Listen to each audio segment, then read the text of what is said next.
আগে বললাম। আর ভোর রাতে তাহাজ্জুদের সময় দোয়া বিশেষভাবে কবুল হয়। এই টাইমগুলোতে স্পেশালি দোয়া করবেন।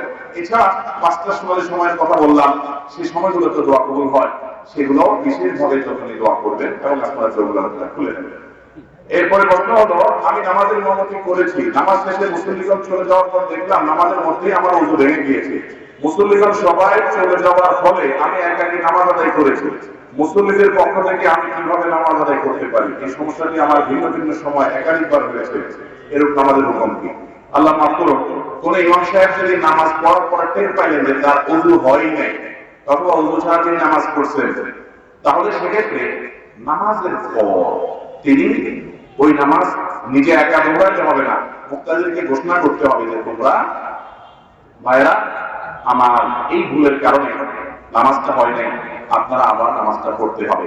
মুসল্লিদেরকে বলে দিবে, তারা যার যার মতো কাজা করে নেবে। মুশকিল হলো এইরকম মুসল্লিদেরকে বলার মতো সৎ সাহসওয়ালা ইমামের সংখ্যা খুবই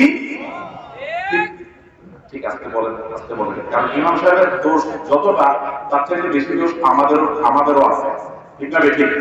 কারণ হলো ইমাম সাহেব বেচারা বলতে পারে না কেন? কারণ বললেই আপনারা বলবেন হায় হায়, তাহলে তাই হুজুর রাখা যাবে না, এই হুজুর আমাদের নামাজ আবার পড়াইছে। অথচ এরকম ভুল মানুষের দ্বারা হতে পারে কি পারে না? আমার দেশে মানুষ হুজুরদেরকে মনে করে এই লোকগুলো হলো ফেরেশতা, এদের দ্বারা কোনো ভুল ত্রুটি হতে পারে না। ওনাদের কাছে আশা করে সব আকাশ কুসুম আশা, ঠিক না বেঠিক? হুজুরদের ভুল হতে পারে কি পারে না?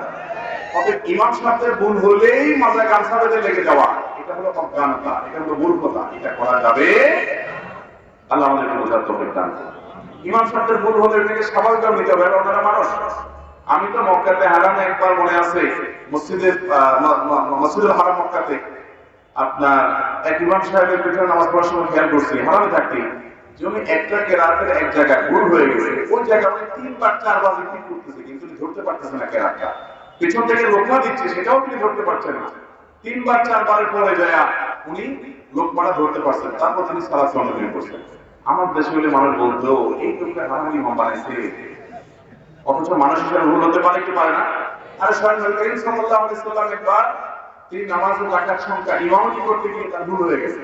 নামাজ শেষে সাহাবীরা বলছেন, ইয়া রাসূলুল্লাহ আকুসিরাতিস সালাতু আন নাসিতা, নামাজ কি আল্লাহ কমায় দিয়েছেন আপনি ভুলে গেছেন? সাহাবীরা প্রশ্ন করতেছেন। তো নবী করিম সাল্লাল্লাহু আলাইহি ওয়াসাল্লাম নবী তার কাছে আল্লাহ ওহী পাঠান, আল্লাহ তো ওহী পাঠিয়ে তাকে সাথে সাথে কাজ করতে পারতেন, তা না করায়া এই যে নবী সাল্লাল্লাহু আলাইহি ওয়াসাল্লামের রাকাত সংখ্যা ভুল হয়ে গেছে। এখান থেকে বোঝা যায় ইমাম সাহেবের ভুল হতে পারে কি পারে না? ইমাম সাহেবের তাদের সাথে সাহস থাকতে হবে, মুসল্লিরা যা মনে করে করুক, নামাজের ব্যাপার ঘোষণা দিয়ে দিতে হবে, ভাই আমার অমুক ওয়াক্ত নামাজে ওযু ছিল না, ভুলে আমি নামাজ পড়ে ফেলছি, আপনার নামাজটা আবার দোহায় ফেলায় সবাইকে বলে দিতে হবে। চাকরি জায়গা থাক, আর মুসল্লিরাও সহ্য করার মতো ক্ষমতা থাকতে আল্লাহ আমাদেরকে বোঝার তৌফিক দান করুন। মাদ্রাসা ছোট